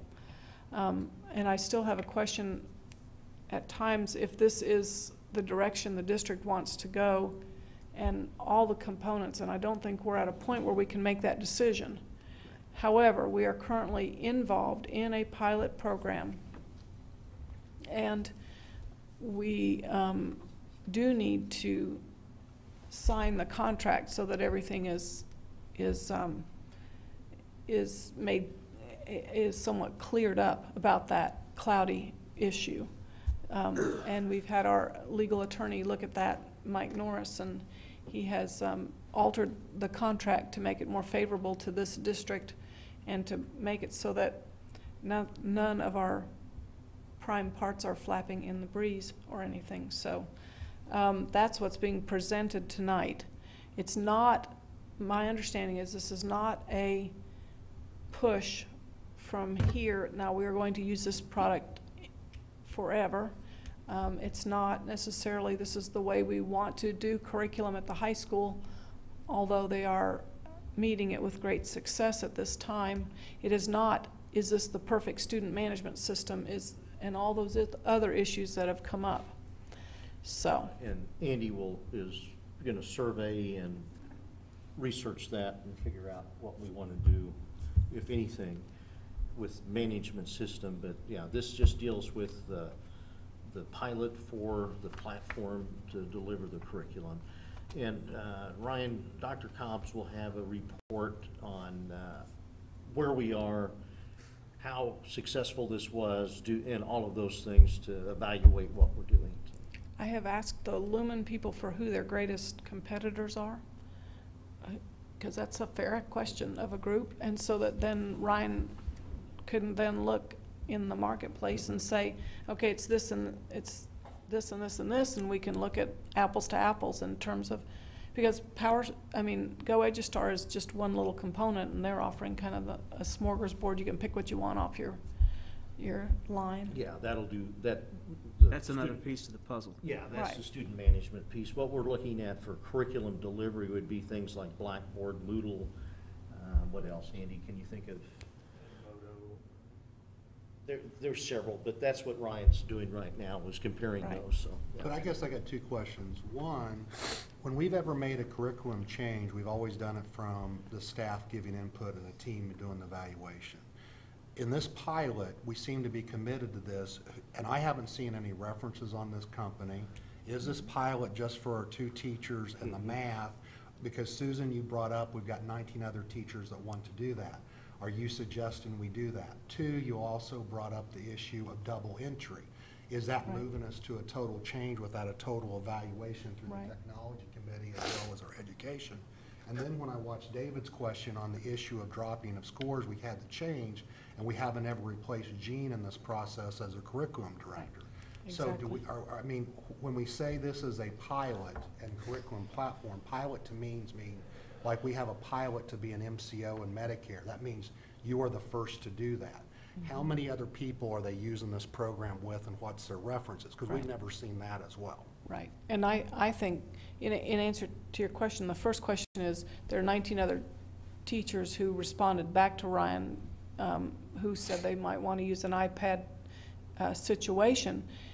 I think they've seen some of what's occurred in the classroom. I don't know that they've necessarily, they haven't done any of the nuts and bolts of developing that system or anything like that. So when you ask me, is this a direction the district wants to go? Well, I think how we deliver education has got to change. It doesn't mean that we should go that way with this company. I think we've got to look at how are we strategically going to manage and deliver information to these kids, because some of the kids will thrive in that type of environment and some of the kids will absolutely hate it and zone out. Right. And so I think we've got to see I think it can be another tool in our belt, not necessarily our prime delivery system. And I guess I'd still like to see a cost business plan Right. on what this is gonna cost, because when we bought the Journeys program, we got a heck of a deal on the initial price. But when we added our classroom, that price was substantially higher. So I would just like to see what the cost is Yeah, gonna be and through the you have to process. remember, this isn't the curriculum piece. I mean, we're making. This is the curriculum piece. This is the platform devices delivering The curriculum. platform, but we make the curriculum, and Andy, maybe you can explain how Well, that works. there's another piece to this that There's is, cost of development. well, there's cost development for use of the platform, and basically the platform is like an operating system for a laptop. It's an implementation piece, but the piece that concerns me, and I know there was some things addressed in it, but I have not seen, we spent all that money on Journeys. Is Journeys going to be allowed to be used on this curriculum? Do we have licensing approval from the Journeys from McGraw-Hill to use it on this platform? This platform still shares, because it still shares teacher lesson plans. And if you're referring to copyrighted material, and if you're making it explicit, making explicit entries on the platform of the copyrighted material, I think we're violating copyright. They wouldn't be using, just like Christie's lessons now, she's not using a textbook or anything to do that. If we had elementary teachers want to do their English language arts curriculum using this, they may pull some things out of there. I'm not talking photocopying and sticking it there. But if they wanted to use a lesson for the student to do it on their iPad, if we ever did that in elementary school, it would be an iPad lesson that they developed themselves. It wouldn't be a Journeys piece that they would just pull off and do that. Which begs the question, are we opening the door to dumping a curriculum that we just spent a lot of money on? No.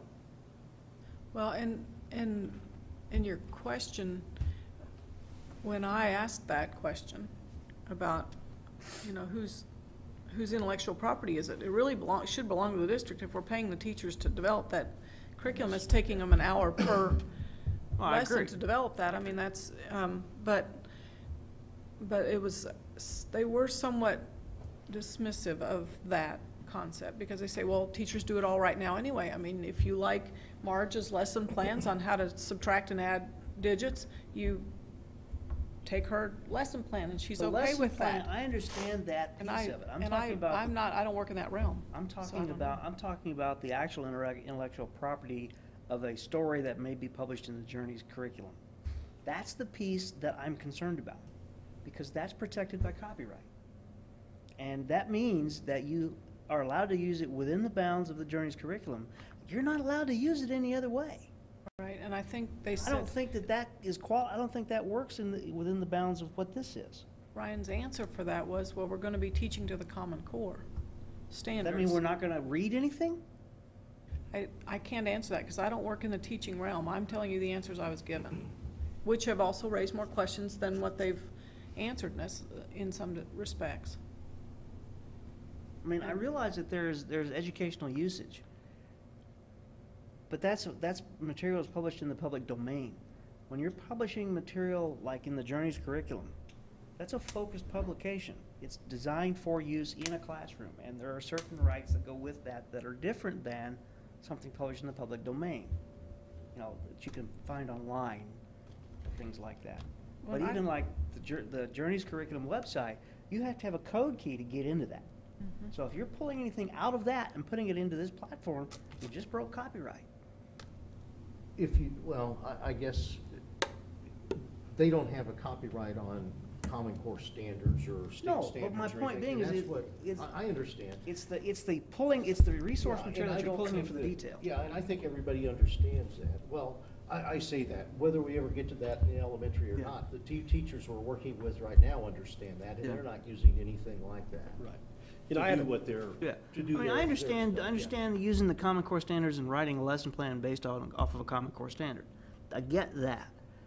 Where I worry, and where my concern is the copyright piece around using and pulling resources, because there's a percentage use. You can only use X% of a document for educational usage. There are things involved there I'm willing to bet Lumen hadn't thought about.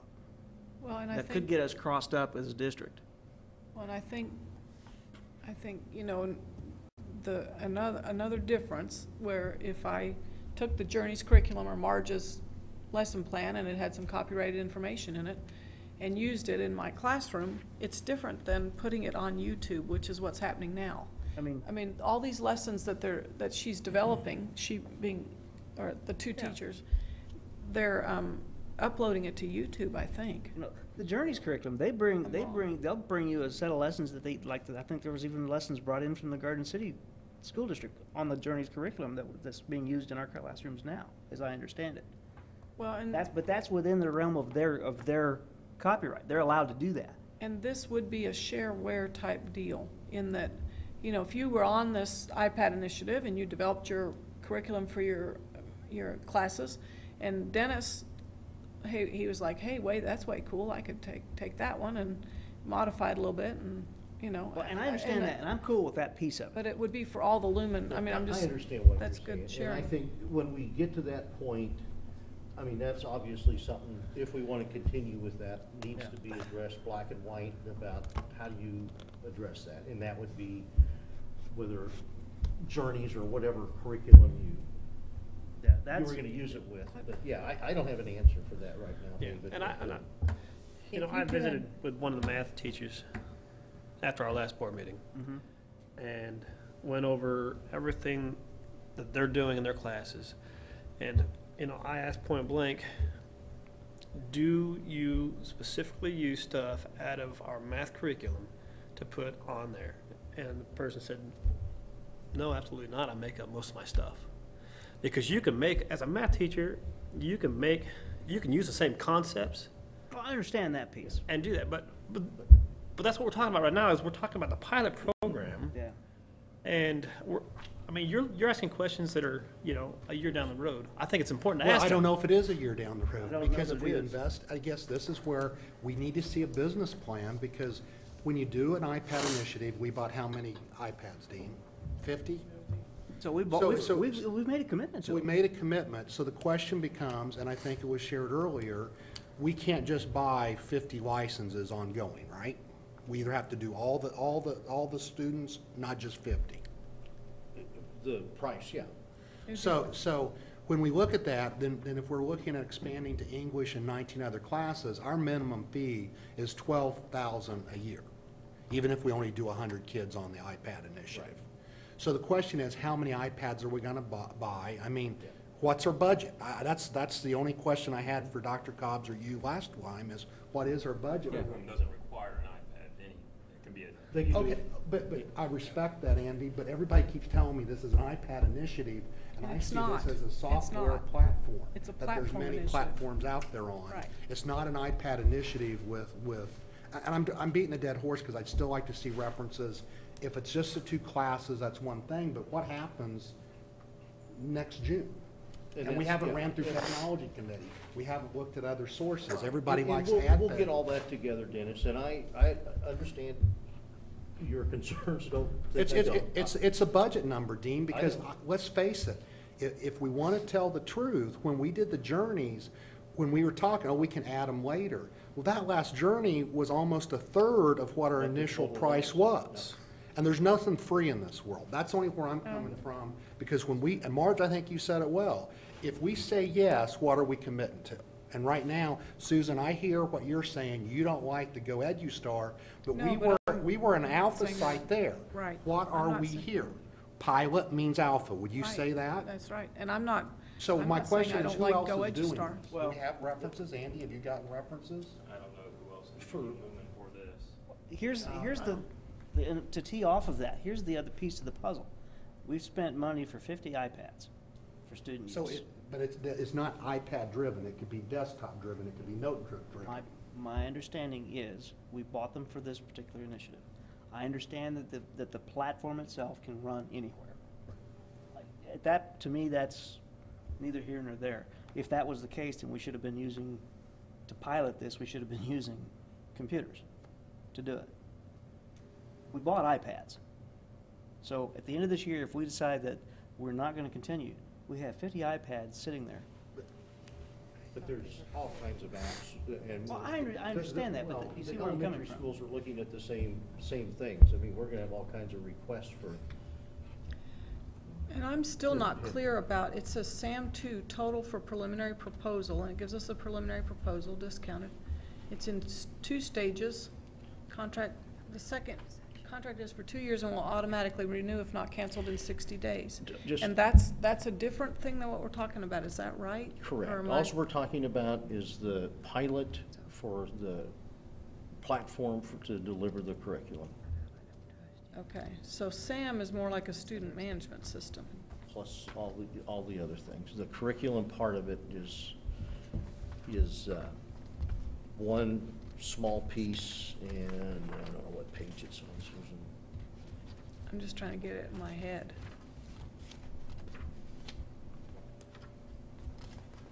And I guess I'm not for being one that gets roped into being stuck. And that's why, that was the only thing with Go EduStar. Once we got stuck with them, then we're stuck with them. Well, we're going to Wow, be stuck yeah. with these 2 people too. Well, I know, I that's, mean, we and I'm haven't done a not, thorough research, because we Right, did I'm not- Go EduStar, because Yeah. that was the easy pathway. I want to know, before we shop this time, is this the right choice for how we're going to deliver in the future? As you pointed out, our numbers look bad the last 4 years. We're going this way. We need to bring a team together like we've done other processes and make sure this is where everybody wants to go. The If, issue- as you said, Right. Dean, we've got to buy this for every kid in the district, so we're paying. If we want to continue to use. But again, that means that's a district-wide decision. Right. That if we've got this inefficiency board, says this board paid $12,000, only implement it for 100 people, so they're overpaying. right. And that's what we're working on now, is getting the other models, Moodle, Blackboard, all the others, and we'll have all that information. But do we have buy-in and all of our teachers are to move this way?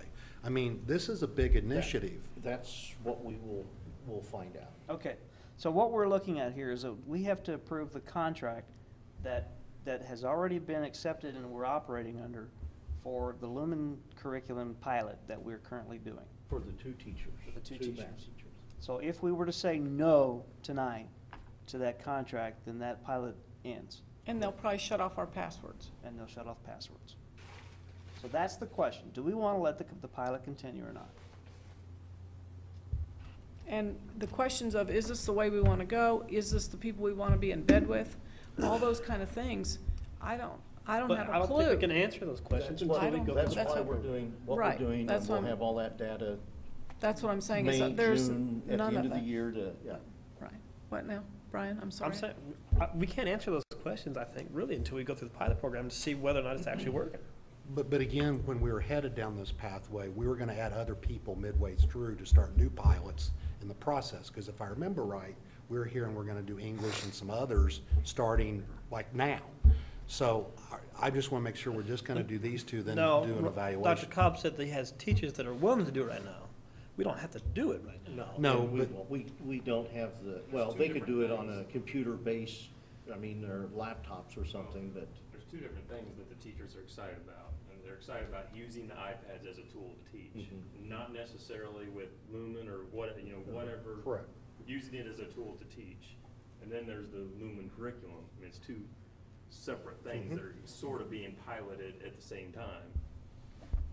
it's not an Those two iPad classes. initiative with Lumen. You got Lumen doing this Yeah, I think this web-based curriculum model of delivery of curriculum. Then you can have the use of iPads, They which can be wanted to used. pilot the use of iPads in the classroom, and then they used Lumen. to As a help tool. them As a tool, it's two And how- tools that. How did we find them? Did you bring them on? I How did, You did? Okay. How did you find them? just through Search. search and, Okay. I mean, Madam I'm not being President. that, I'm just saying, yeah, I mean, just like what was anybody it? What- else, I mean, just like this food service company. The Okay. guy shows up and here's this brochure and you look and see and, Okay, Madam President, yes, sir. I move that we approve the contract with Lumen under the stipulation that we will make no further acquisitions or purchases along this line until a full study has been completed to see if this is the direction we want to go. And the pilot is just for the math program. For the two teachers involved right now, and that at the end of this pilot, we make no decisions until we've done fuller study. Okay, do I have a second? I'll second that. Okay, so That sounds fair. moved by David, seconded by Brian. Now, discussion. I have a question about, is the middle school on it? What did the middle school get? They got iPads, didn't they? What did they the get? teachers just got iPads. Yeah, all the Okay. elementary I mean, I'm teachers just and trying middle to- school teachers have iPads, but no and students. high school teachers Okay. didn't I'm get just them, but trying to we make did sure we get, this instead. So, I just want to be clear. Teachers have them as well. yeah. Right. iPads? Yes. So, We have somewhere around 200 iPads in the district, but only 40-something or so In the are issued to kids, kids, yeah. to high school students. okay. I'm willing to see the pilot out. But before we make any additional, before we add anybody else on one, before we go any further down this road, I want a full analysis and a full explanation that this is the direction we want to go, and I want to know why it's the direction we want to go. Well, and the Lumen people did say they'd come and talk to us. That's not who I And want to talk to. I know, I want their competitors to talk to. I want our staff. They're the ones who's gonna be using this. I want this to come from them. They're gonna have to tell us, we're gonna use this, and here's how we're gonna use it. I think they tried Well, and I have had, 2 weeks ago. yeah, I mean, But they are positive. I mean, the teachers have been very positive, and to their credit, they're doing a crap load of work to get this up and going. These two are just I'm not doing talking about yeoman's the two terms. teachers Right. that are doing the pilot. I'm talking about our staff as a whole. Is this the direction that our staff wants to go? And if so, Oh. how do they know this is the right thing? Have they evaluated other software? Have they evaluated other platforms? They know this is the right reason or the right tool to use because. And some of it is staff-driven, but I think some of it also has to be district-driven in terms of, is this the way that we want to go to get assistive devices for curriculum in this manner over this period of time?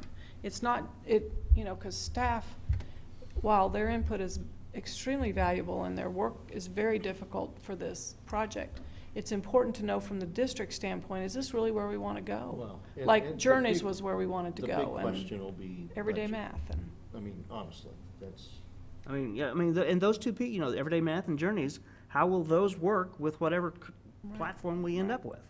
right. And We've made and an to hear- expenditure, a large expenditure on those two pieces of curriculum. We haven't given them a chance to work yet. But we And- can't because of the copyright, we won't be able to. I want to know how all this is going to I fit do together too, before we spend because- any more money. In And- math, it might be easier than language, English, Yeah. reading. These kids to meet Common Core, they have to have certain things to read. Where they going to, those teachers just grab it from the thin air? No, they're going to have to get it from somewhere. Exactly. And is it copyrighted? Probably so. And even if it isn't, they got it from somewhere, so it's somewhere copyrighted, whether it's from Journeys or somewhere else. Yep. And teachers break copyright rules all the time. I know that. You ask for forgiveness. Oh, yeah. Yeah. Forgiveness But- is easier to get than But it's permission also a sometimes. lawsuit waiting to happen. Oh, it is. Well, but It it isn't uploaded to the web, the No. World Wide Web. No. You don't take your stuff and show it to everybody. And there is, yeah, we don't, it is, when you show it on everybody to YouTube. see it. Yeah. Yeah, that scares me Okay. to death. Other questions, other comments? Brandon, anything from you? You've been awful quiet. Okay. Anyone else? All right. So we have a motion and a second on the table. All in favor, raise your right hand. 1, 2.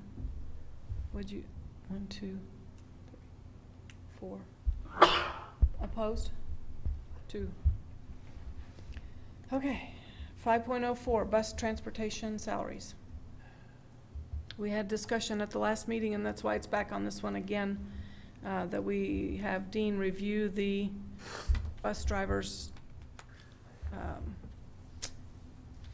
salaries and how the routes go. And we have two different kinds of bus drivers. We have regular and sped, and how does all that fit together? And I think he has a report for us and a recommendation. In June, we had looked at how we pay drivers and tried to come up with other ways to do that. Right now, we pay the special ed drivers after last meeting $10.15 an hour. Their hours vary from 8 hours to the lowest or smallest one would be 3.5 hours, but most of them are 7.5, 7.25, or 7.25 of those. The 15 cents an hour increased our total budget by $1,973. If we add the other 15 cents, it would increase to $39.46. It's not a lot of money, but it just, especially in special ed, it's all budgeted, and it goes back to maintenance of effort as well, to where you can only pay or spend so much, and you have to compare, and you have to do that again the next year. You don't make maintenance of effort, and all these things add up in there. Regular route drivers, we increased to 4%, which was 60 cents a route. The drivers have a route in the morning, one in the afternoon, so they would get $1.20 a day. I'm going to recommend we stay with what you approved at the last meeting. Not that the drivers aren't more than deserving, but we haven't tied this to classified salaries or anything in the past. And I think in June we take another look at it and see where we are and make adjustments at that time.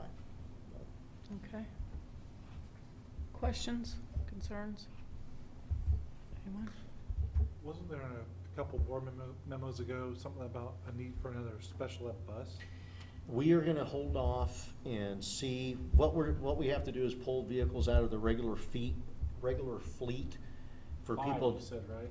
5 to take, and that's not all the time, but what we end up doing is paying more mileage right now rather than buy a $60,000 bus. I would rather do that and see where we are in the near future. We have kids come and go and see where we are. Sometime there'll be a need for that, but that's just gonna be on the back burner for now. Yeah. Are the buses safe? Are they safe? Safe. Oh, yeah. Yeah, they're all past inspection and, Yeah. you know, maintained and, And the alternative transportation, the what? excuse me. The alternative, when they have to get a van or whatever they have to get to fill in, are those vehicles safe? Yes, I mean, they have to be inspected every year and, you know. I understand there's a concern. I understand there's a, you know, we have the most at-risk people on these special ed buses, and we don't want them breaking down and things like Right. that. All right. If they think they need them, I think we need to really look at that. All right. So I think that finishes up section 5, if I'm looking at it correctly. Were you We didn't vote. Yes. gonna take action on that, or? Oh. Just recommending no action, Um, right? Correct, but I That was didn't, I my wanted to make sure understanding. that. I thought since we'd already taken action before. It was just Yeah. a review anyways. Right, Yeah. but just wanted to No make action sure. needed. Okay, all right. We do not need a negotiations executive session, so six is Has off. it been signed? What's that? Has it been signed then? Yeah. The final version was signed? Well, we're still working on that, but yeah, it's all, I haven't heard anything back, Teresa, have you, from when we sent it to the IBB team and them, and I think it's ready, honestly, but. Okay. Personnel we discussed earlier. Approve the staff list for October. That was Second. moved by Brandon, seconded by David, to approve the personnel list as presented. All in favor, raise your right hand. 6-0. Announcements. Let's see, CAC meeting tomorrow, curriculum That's council me. here, 4 o'clock or 4:15 usually is when we actually get started. The next board meeting, November 12th, and PDC then is Professional Development Council's the 14th. Lincoln Challenge Awards are also on the 14th, so PDC, I won't be able to attend. I don't think Josh is on there, so that shouldn't matter. They can meet without me. And then Monday, November 26th is the next board meeting. And I can't believe how fast it's gone. We are running into holidays very, very quick. Indeed. Okay. Yes? I would like to have a board representative for evaluation. Oh, yes, I forgot about that. We're looking at Keith McCrell and also our own. By March 1st, the State Department has asked that we tell them what evaluation tool we want to use for next year. There's going to be I'd kind of like to do that. 7 teachers, 1 I moved, school David. board member, and myself. So if anybody's dying to I'd kind of like to. be a part of that, I make that motion. I was gonna raise my hand. Why? Just because I remember getting evaluated by some really crappy tools. I want to see what they're up to. I don't mind backing you up, since you got a We funky need schedule. something good, because that's the only way you can get rid of ineffective teachers. I know. All right. That'd be good. legislature may change what our negotiable, mandatorily. Yeah, we may not have to negotiate that. I bet You think that's they'll the actually issue do with that? The state legislature. Wow. Depends on how the elections in November go. It's That's one thing the legislative committee we're trying to decide whether, we know we're gonna get a pro-school board legislature, and whether to take full advantage of that, or the KNEA knows what's going up there. Trying to get the school board, the KASB, they're like, you guys need to stick with us. Yeah. And we're trying to decide whether we try to be friendly with them, or basically saying, all right, you're on your own. They let them be basically on said their if we own. go against them now, they'll never help Yeah. us again in the Oh, future. most likely, yeah. That'll be a big issue. Move to adjourn, Madam President. Second. Third, Okay. fourth, fifth. Moved by David, seconded by, San Francisco's I mean, crushing moved St. by Louis 7-0. whoever you are. Yeah. Are you You kidding? can put Dennis whatever's moved it, down. I seconded it. Yes. Dennis Oh, and Well, that's Brian, I'm disappointing. sorry.